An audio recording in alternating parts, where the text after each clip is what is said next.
في الفيديو ده هقول لكم سر ال4 خطوات اللي تقدر بيها ترسم حدود مع اي شخص وفي اي علاقه.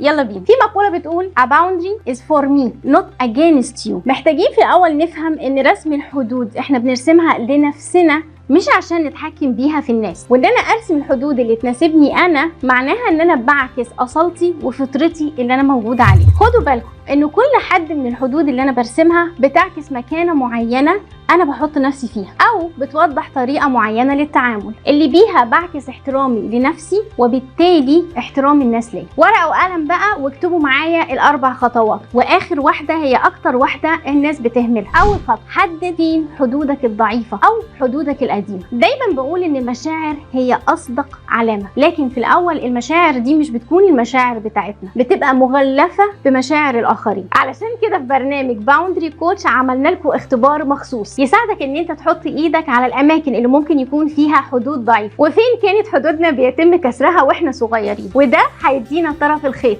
لحد ما نرجع نثق في مشاعرنا تاني. الخطوه الثانيه هي ان احنا هنحدد شكل الحدود الجيده هتكون ازاي، وهنا احنا بنركز على what is okay بالنسبه لي انا.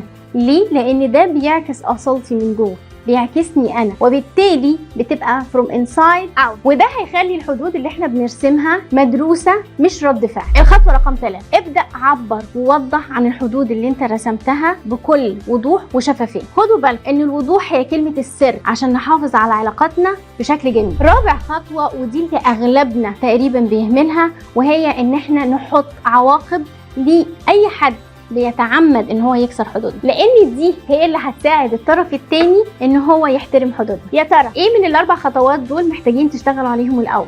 شاركوني. ما تنسوش اضغطوا على اللينك عشان تكونوا معانا في برنامج كوتشنج الحدود. هستناكم.